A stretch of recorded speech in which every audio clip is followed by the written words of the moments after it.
Good day, everyone. So, for today, we will be discussing NSTP LTS module.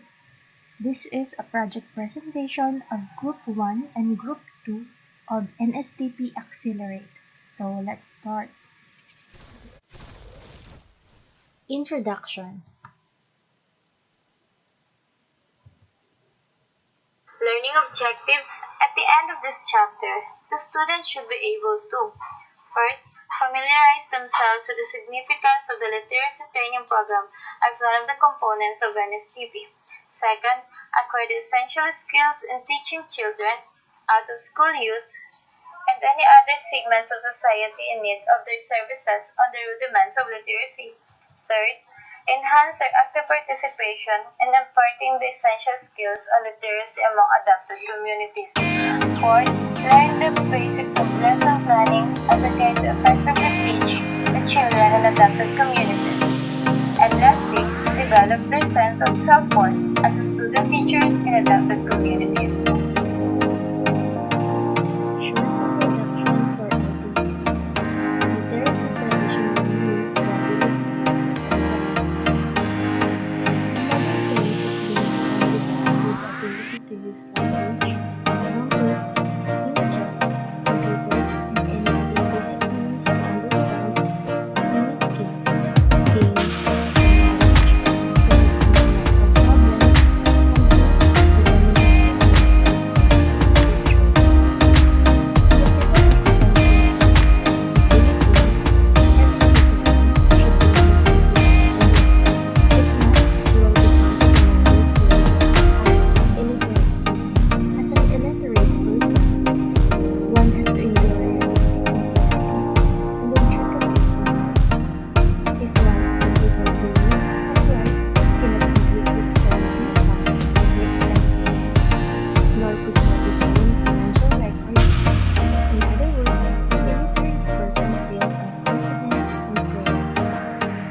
Hence, he suffers from anxiety, depression, and with other fact 960 at the National Resource of Unemployment Leaders Network, SNL, and Philip, students and pensioners today enrolled in any particular components of the institute, some have contributed to the betterment of the community.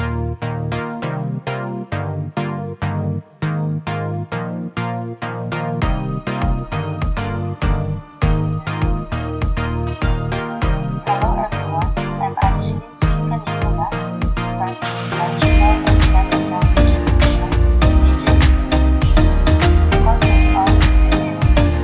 Sarah Naya, June 30, 2014, wrote that illiteracy is rampant in underdeveloped countries throughout the world and its expansion. If it occurs, poses a significant threat to development and peace of any nation. The following are some of the common causes of illiteracy. Number 1, poverty. Number 2, population explosion. Number 3, inadequate facilities. Number 4, backward thinking. Number 5, geographical factors. And lastly, attitude toward learning.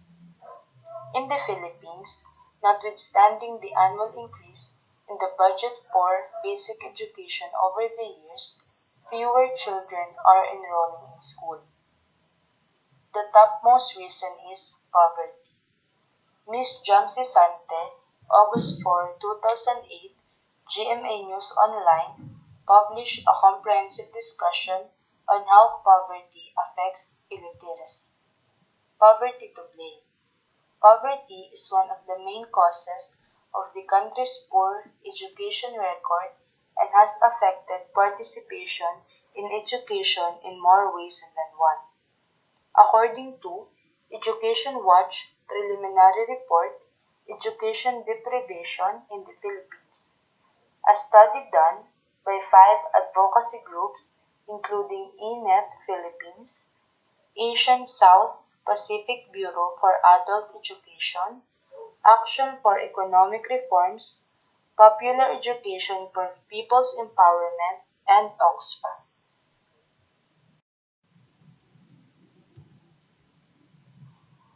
Good day. My name is Lianilin Caro, studying Bachelor of Secondary Education, major in Social Studies. Citing data from the National Statistic Office 2003 Functional Literacy, Education, and Math Survey, the study said the top reason of people aged 6 to 24 for not attending school is employment or looking for work, with almost one-third or 30.5% citing that reason. Lack of personal interest came in second at 22%, while the high cost of education came in a close third at 19.9%. Other reasons include, among others, housekeeping, illness or disability, failure to cope with schoolwork, and distance from the school, according to the report. The lack of interest among school children indicates a weakness on the part of the school to make education interesting for the students. This may be due to poor teaching quality, inadequate facilities and supplies, and poor infrastructure. Poverty, social exclusion, school distance, and poor health care likewise are factors that weigh heavily on children and dampen their interest to pursue schooling. The challenge, therefore, is how to make the school interesting and encouraging rather than intimidating, how to make it inclusive, non-discriminatory, and poor-sensitive rather than exclusive and elite-oriented, and how to make it accommodating rather than restrictive.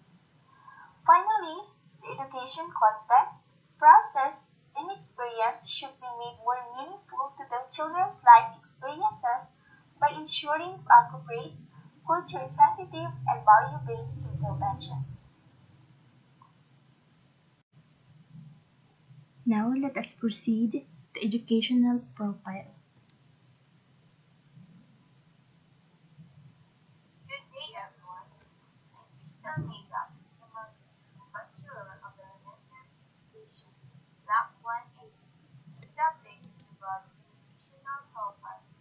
Philippine education is technically modeled using the American system where English is used as the medium of instruction except courses in Filipino and any other foreign languages.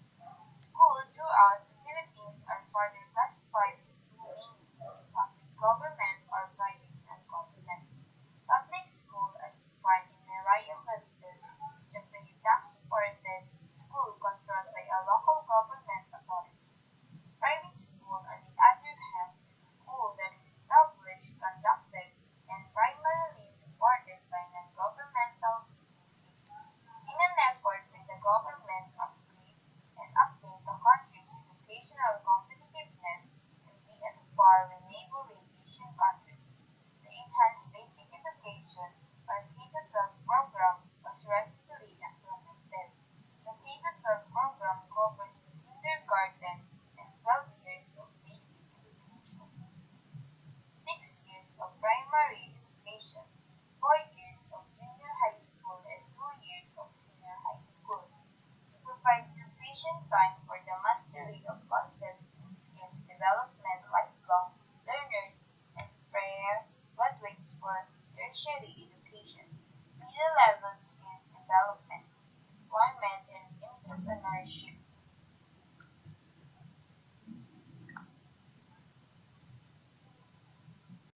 Good day. My name is Phil Amel Cuenza, taking BSL major in English. So let's start. With this development, there have been emerging issues on the capacity of parents of ordinary Filipino families to sustain the education of their children. With the enactment of Republic Act 9163 by the NSTP law, students currently enrolled in NSTP have been involved as reinforcement in the education of children and out-of-school youth in partner communities. This intervention was made possible through the Literacy Training Service, or LTS, as one of the NSTP components, which is designed to train students in teaching literacy and numeracy skills to school children and out-of-school youth, where programs and advocacies are readily conducted that will be enhanced the learning of children within the partner communities. Hence, it is essential that NSTP students are equipped with the basic and fundamental concepts of teaching that would enhance their capabilities to impart knowledge among the youth. Basic lesson planning. An effective literacy training service usually starts with the proper profiling of children and out-of-school youth in partner communities. This will be the basis of NSTP students on what approach to utilize in their community outreach activities. On the other hand, it is necessary for these NSTP students to be acquainted with the basics of lesson planning that will serve as guide in their instruction. The Department of Education recognizes that instructional planning is essential to successful teaching and learning and closure to them at Order Number 42.S.2016, the legal basis of which is Article Number 4, Section 2 of the Code of Ethics for Professional Teachers adopted in 1997 through Board Resolution Number 235 by the Board of Professional Teachers, stating that every teacher shall uphold the highest standards of quality education, shall make the best preparation for the career of teaching, and shall be at his best at all times in the practice of his professions.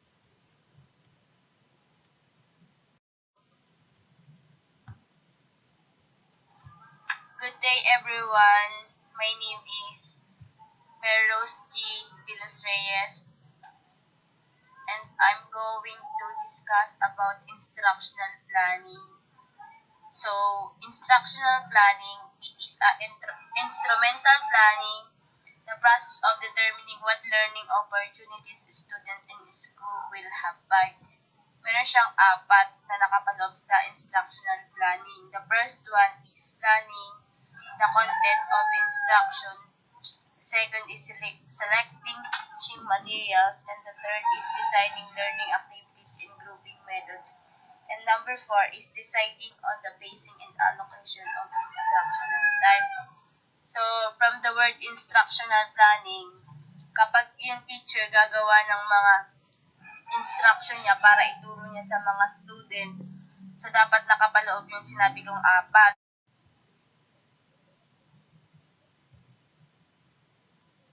Benefits of instructional planning. So, meron dito nakapaloob na 7 benefits. So, number 1 is increases teachers' chance of carrying out a lesson successfully. Number 2, allows teachers to be more confident before starting a lesson. Number 3, inculcates reflective practice as it allows teachers to think about their teaching. Number 4, facilitates learning and responds to learner needs inside classroom. Number 5, helps teachers have mastery of learning area content and sense of ownership. And number 6, helps teachers relearn what they need to teach. And number 7, last is help teacher know their learners, teach what students need to learn, ensures curriculum coverage.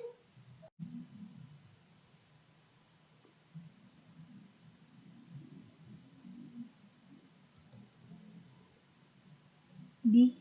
Lesson planning. I am Antoinette Aguilera, a first-year college of ESL major in English. Number 8. Helps teachers identify expectation for learners, choose the materials, and organize the sequential activities. B. Lesson planning. The following is a detailed discussion of lesson planning as indicated in enclosure to DepEd number 42 series of 2016. Lesson planning is one way of planning instruction. Lesson planning is a way of visualizing a lesson before it is taught. According to Scrivener 2005, planning is a lesson entails prediction, anticipation, sequencing, and simplifying. Lesson planning is a critical part of the teaching and learning process. The objective of lesson planning is learning. Lesson planning helps teachers set learning targets.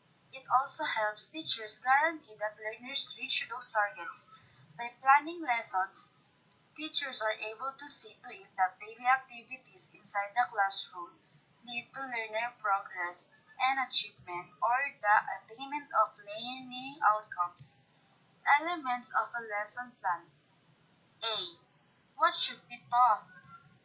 The teacher must have a deep understanding of the curriculum and strive to teach its content. In planning daily lessons, teachers need to follow the curriculum guide of the learning area being taught.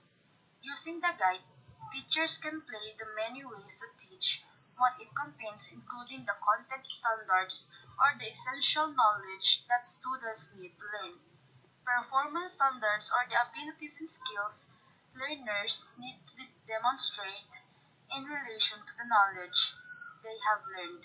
And learning competencies are the knowledge, skills, and attitudes learners need to demonstrate in every lesson.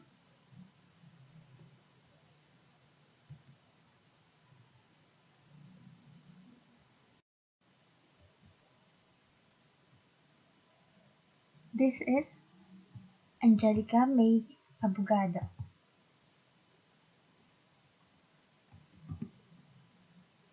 How should learning be assessed? Effective teachers do not only prepare lesson plans, they also prepare an assessment plan or specifically a formative assessment plan. This means that a lesson plan should embody the unity of instruction and assessment. When planning lessons, teachers need to be able to identify reliable ways to measure learners' understanding before the lesson. This is the lesson opening or the beginning of the lesson implementation. Before the actual lesson starts, the teacher can do a variety of things including but not limited to the following. A. Review the previous lessons. B. Clarify concepts from the previous lessons that learners had difficulty understanding. C. Introduce the new lessons. D. Inform the class of the connection between the old and new lessons and establish a purpose for the new lessons. E. State the new lesson's objective as a guide for the learners. That's all. Thank you.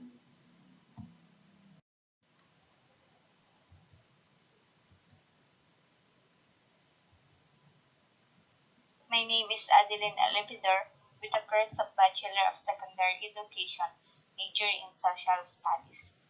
Continuation of the topic, part of the lesson plan. B. The lesson proper. This is the middle or the main part of the lesson.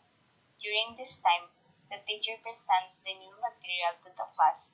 This is the time when the teacher explains, models, demonstrates, and illustrates the concepts, ideas, skills, and processes that the student will eventually internalize.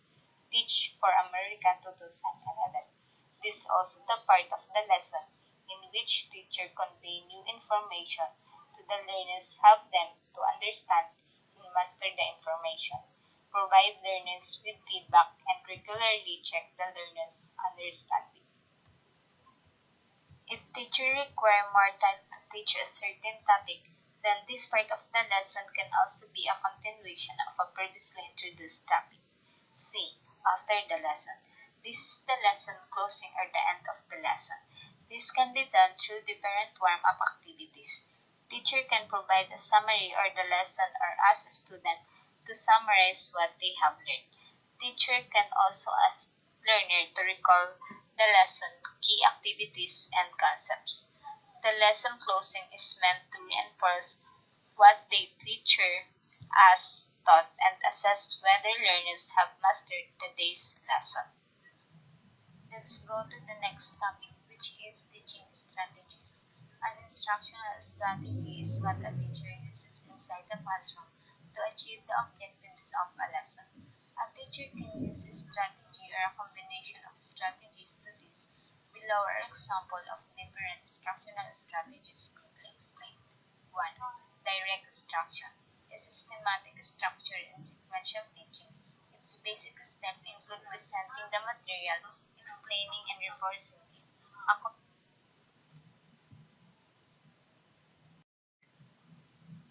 So we have direct instruction. Direct instruction is a teaching strategy in which the teacher presents well-defined knowledge and skills explicitly guides the learning process. Characteristics: 1. Goal-oriented. 2. Focus-aligned. 3. Teacher scaffolding. 4. Opportunities for practice and feedback. Sources: Direct instruction gets support from three primary sources. 1. Research to explain why some teachers are more effective than others. 2. Observational learning. 3. Verbal interaction between teachers and students. Designed to teach. Direct instruction is designed to teach two types of content. 1. Skills. 2. Concepts. Direct instruction lessons is done in 4 phases.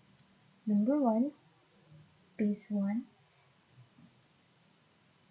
introduction. Draws students into activity, provides overview of content to follow, and then provides opportunity for teachers to motivate students. Focus and motivation. Phase 2, the presentation. Teachers explains and demonstrates the skills or defines the concepts. 2. Goals. 1. Understand the concept skill and then understand how it relates to other ideas. Phase 3. Guided practice. Teacher supplies additional examples, problems, and provides only enough scaffolding to ensure that they can make progress on their own. That is direct instruction. Phase 4. Independent practice. Goal is to develop automaticity. Occurs in 2 steps. Students work with the skills concept in the class, and then students practice outside of class.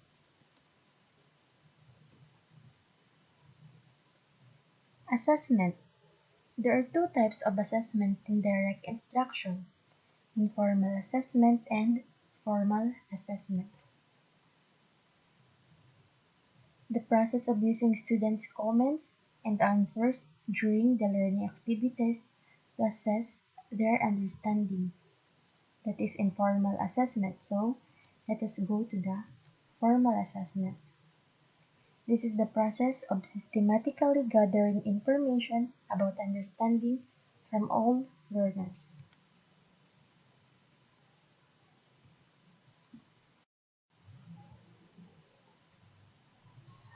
Good day. My name is Rosemary Adlawan, taking Bachelor of Elementary Education. And action sequences. Direct instruction method include compare and contrast, demonstration, didactic question, drill and practice guide for reading, listening, and viewing lecture.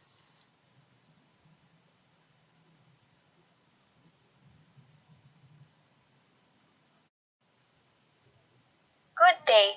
My name is Gladeline P. Alcaide, studying Bachelor of Secondary Education, major in English. Number 1. Observation. While basic observation may seem like an obvious method of assessment, you must take a strategic approach to watching and documenting young children. Observing a child within the context of your daily child care center activities and routines can offer valuable information on the child's development, interests, and individual needs. For example, do they initiate interaction with others? Do they struggle with the fine motor skills when attempting to make a craft?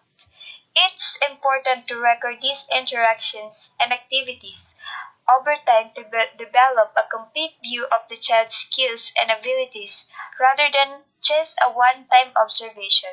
Through strategic observation, you can begin to notice patterns and determine how activities and routines can be adapted to meet a child's needs. Number two, standardized tests. Standardized tests are an early childhood education assessment tool that can be used to compare a child with the average child at the same stage of development. There are a number of standardized tests available for educators to use, including government-regulated testing as well as tests designed by notable early childhood educators and researchers. One of the biggest downfalls of a standardized testing, however, is the fact that they must be administered under the same condition with the same directions as the original test was performed.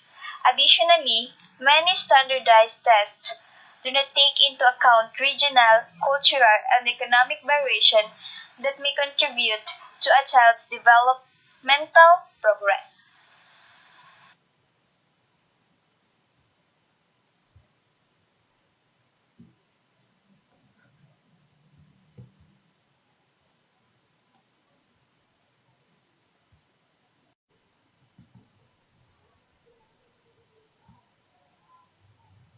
Good day, everyone. I am Alexa Main Absancho of BN Block A1. My topic is about running records. What is running records? Running records, you will use to document a child's progress over a period of time by recording specific events, behaviors, and successes to gain insight into how a child is developing. Running records is especially helpful in analyzing social skill development or behavior concern in children. Also, running record can be narrowly focused on a specific activity or subject area if necessary. It is important to be objective in your records and include as much detail as possible to help you assess the meaning of the behavior and a later date.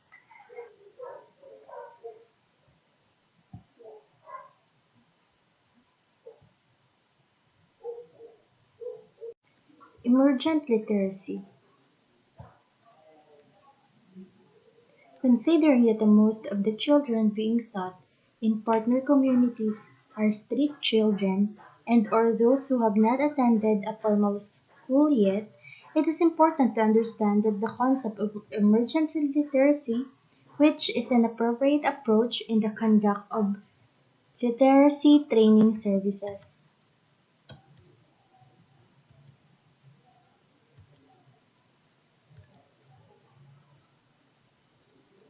Long before children are able to physically read and write, they begin developing the knowledge necessary to execute these skills. Mary Clay, the originator of the emergent literacy theory, explained that children learn to read and write through first hearing stories, touching books and seeing letters, numbers, and words. Catherine Blake, Literary Resources, April 20, 2017.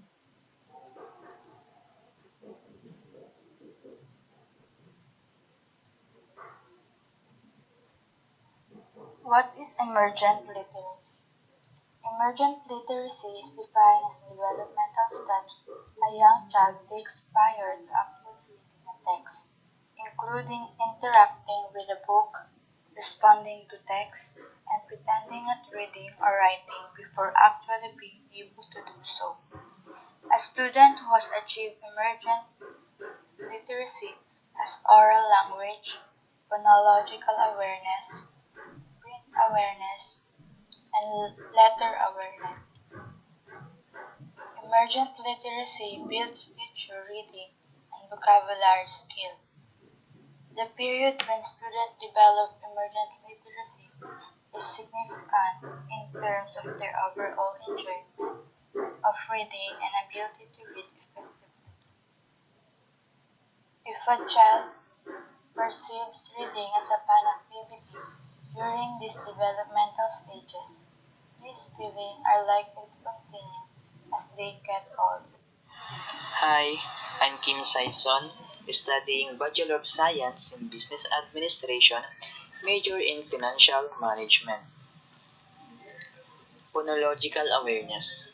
Phonological awareness is the process by which children begin to understand that words are made up of different sounds or phonemes, and that stringing these sounds together creates words and result in meaning. Emergent literacy is a significant predictor of future reading and academic success. A child's understanding of nursery rhymes at preschool age is predictive of their ability to recognize a rhyme or alliteration in the first and second grades. This also enables students to learn to read faster and more efficiently. Socioeconomic status, however, impacts language and letter awareness. Children from low income families tend to recognize fewer words upon entering preschool. Researchers Hart and Risley found that 3 years old from working class families heard, on average, 1,251 words per hour. Those from white collar families heard 2,153 words per hour. This difference impacts a child's ability to develop his or her vocabulary, reducing academic potential.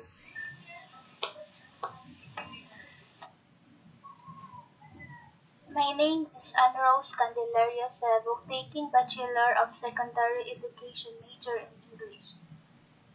What is numeracy training course? The development of numeracy skills involves the act of teaching children the concept and skill in a way that relationship and connection are formed and applied to them meaningfully and their daily experiences. Nurturing early learners, a curriculum for kindergartens in Singapore.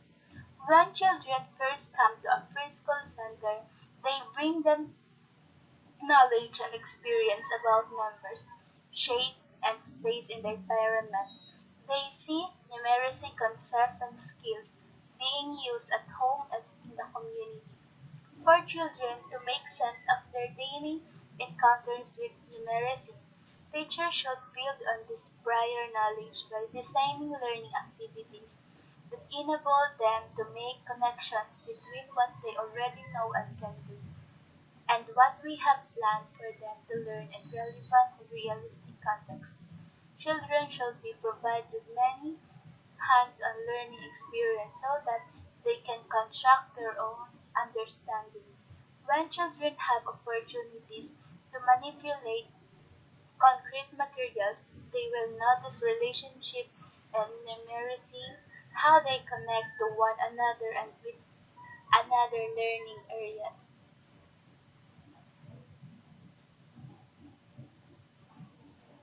Hi, ma'am and classmate. I'm Vita Secondo.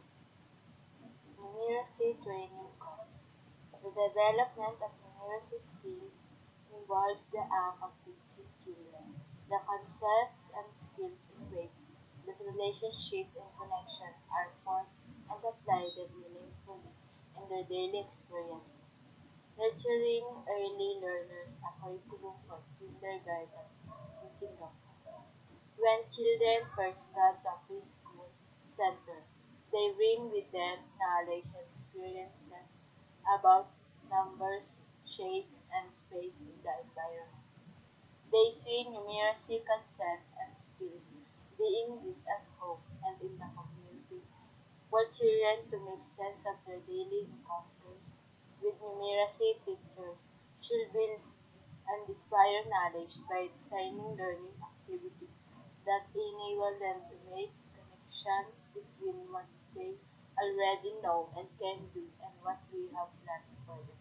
To learn in relevant and realistic content, children should be provided with many hands-on learning experiences so that they can construct their own understanding. When children have opportunities to manipulate concrete materials, they will notice relationships in numeracy, how they connect to one another and with other learning areas. Good day, I'm Neftali Isumalde, studying Bachelor of Science in Secondary Education, major in Social Studies. Numeracy in the early years. Children's thinking in the early years is naturally dominated by their perception or what their senses tell them. To help them in the learning and development of various abstract numeracy concepts, teachers must provide them with opportunities too. Explore with objects, hear the sounds of the word representing the objects, look at the pictures of the objects, recognize written words or symbols in their daily play, experience, and talk about their solutions when solving problems. These opportunities will help them in the development of skills and concepts such as matching, sorting, comparing, ordering, patterning, counting, and number sense, basic shapes, and speed. Hi, I'm Yanma from Introduce to everyone. Matching. Matching means seeing a relationship or noticing that things have something in common. For example, a child puts two toy cars together as they are the same and puts two red flowers in the vase as they have the same color. Talk about objects outside the house. For example, the rustling of leaves or the sound of the birds or traffic. Ask, your- ask your child if he can make the sound for wind, rain, water, airplanes, trains, and cars. Play games like I Spy using colors. This can be lots of fun, especially for preschoolers. For example, I spy with my little eye something that's green. What's something green I might be looking at? I am Kate Sabel, a ordinario, second year in the Bachelor of Science in Nursing. Reading and book-based activities. Reading with children develops their vocabulary, understand, and ability to connect sound and words. When you are reading, make sure the children can see your face in the book you are sharing. Try books with rhyme, rhythm, and repetition. Encourage the children to turn the pages and talk about what they see. Use your finger to guide the children's eye from left to right across the page as you read, and point out certain words or phrases. Choose lip the flap books, touch and fill books or books with rhyming or repeating words. You can even make your own book with objects your child likes to look at and touch. Encourage your children to take the lead with reading. Link books with real life. For example, if you read a book about playing in a park, you might like to take your child to the local park and point out things that look like the ones in the book. When you're out with your child, take a book to keep him entertained as well as a toy or an electronic device. Hi, I'm Jarinil Amas Hurtado, studying Bachelor of Science in Nursing. So when we say drawing and writing literacy activities, scribbling and drawing help your young children develop fine motor skills for writing with pencils and pens later in childhood. Here are some activities to try. The first, encourage the children to draw and write using pens, pencils, crayons, and markers. Encourage them to try some letters or write their names on all the artworks they create. Give the children opportunities to use letters of the alphabet in the different forms on blocks, magnetic letters that stick on the fridge, and puzzle pieces. Cut out or draw pictures of basic household items such as the chair, the table, the TV, the wall, the door, and so on. Then write the items' names on separate pieces of white paper. Ask the children to match this name on the item to the picture. And then encourage your children to tell you about their drawings and help them write down the words they use to describe them. My name is Nicole Annalyn Dulce, studying Bachelor of Elementary Education. Talking activities. Play word games that encourage the children to learn sounds. Ask them about words that rhyme. Ask the children to make a sound or sound combination, then think of words with that sound. Talk about the past. Ask them to tell you something they enjoyed doing at school that week. Talk about the future. Tell the children what you're going to do on the next day or on the weekend. Or ask them to tell you what they need to do before they go to bed. Reading and book-based activities. Read stories and then talk about them. Take turns reading. You could read half the page while the children read the other half. Ask them to make a storybook with their own pictures. Hello, my name is Eugene Rafford, taking up Bachelor of Science in Accountancy, and my topic is number sense. Number sense is beyond knowing number names or counting. It focuses on the understanding of the relationship between numbers and quantities. It includes more and less, conservation of quantity, and partful relationship. Early experiences should focus on determining whether one set of objects is more than, less than, or the same as the other set of objects. For example, and the plate of two apples, they will be able to determine that the plate of five apples is more than the plate of two apples. Once the children are able to determine that one set of objects is more than, less than, or the same as the other set of objects, the learning activities provided could focus on getting children to determine how many more or how many less objects they are. My name is Jason J. Magana. And basic shapes.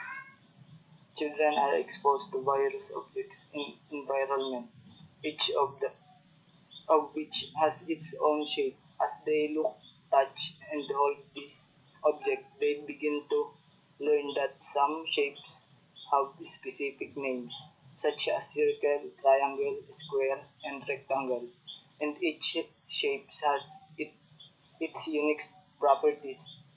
When they manipulate shapes, they begin to explore how they can fit different shapes together to form with figures. Simple spatial concept. Spatial awareness helps children understand and the relationship between objects and their locations and their body and any other objects.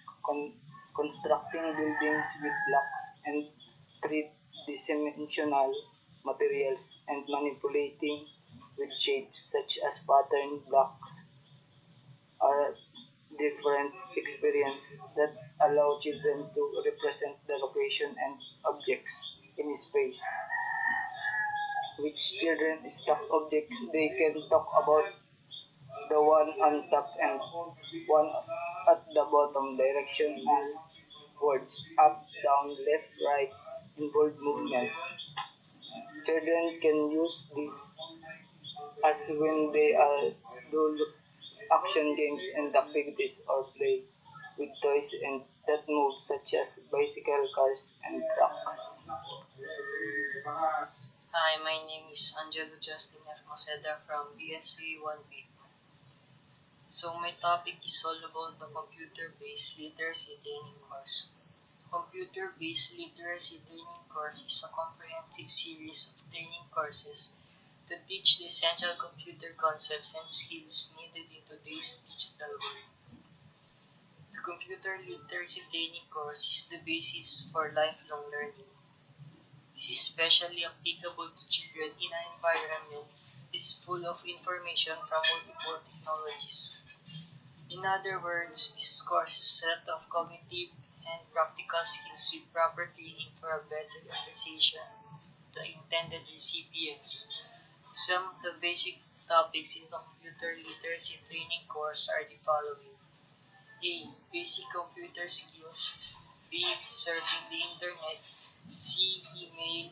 And the last is the Microsoft Office. Good day. My name is Kimraji J. Guevara, taking a Bachelor of Physical Education. Introduction. Suggested community outreach activities for LTS. Talking, singing, playing sound and word games, reading, writing, and drawing which children are great ways to set up a good literacy foundation. Talking and singing activities. Talking and singing with young children help them to develop listening and speaking skills. Here are some ideas to get you started. Use rhyme whenever you can. Use paraphrases like snug as a bug in a rug or make up nonsense rhymes about things we're doing. For example, putting fish in the cat's dish. Sing nursery rhymes with your child. Nursery rhymes teach your child language rhyme, repetition, and rhythm. You could try Baba Black Sheep, Miss Polly Had a Dolly, or the alphabet song. Repeat sounds your child makes, or make up sounds and see whether your child can copy them. For example, cow says moo. Can you say moo? Seems to have no relation to the objects they are trying to count. One-to-one correspondence for the counting sequence is a skill that must be taught. A basic understanding of accurate counting and one-to-one correspondence is the foundation of rational counting. As children explore and count sets of objects, they begin to understand and connect the number name and numeral to the quantity. They must learn that the final number in the count does not just label the last item counted but also represents the number of objects in the set. Hi ma'am, good day. My name is Michelle Gonzalez and I am tasked to report my topic about comparing. So comparing means looking at two objects or two sets of objects and finding how they are similar and different. When children compare, they will notice a relationship between the two objects in terms of attributes, such as size. For example, this car is big and the other car is small, or this car is bigger than the other car. And length. For example, the rope is longer than the string. If children are comparing quantities, for example, more than and less than or fewer than, they look at the objects and decide which set has more or which set has less. Ordering. Ordering involves comparing more than two objects or two sets of objects and putting them in a certain order, such as by size. For example, smallest to biggest or biggest to smallest. Or length, shortest to longest or longest to shortest. It is more difficult than comparing because children must make several decisions. For example, with three straws of different length, the middle straw must be longer than the preceding one, but shorter than the following one, when one orders from shortest to longest. Ordering also involves placing things in a sequence where order has a meaning. For example, the sequence of events in a story provides structure for the plot. The skill of ordering helps children understand the need to recite the numbers in sequence and how they can order sets of objects based on quantity. For example, small to large quantity or large to small quantity. Thank you. Good day. I am Janica Fundales, BSN English. My report is about patterning. Patterning is a form of ordering. Children usually begin to patterning that contains an element of repetition.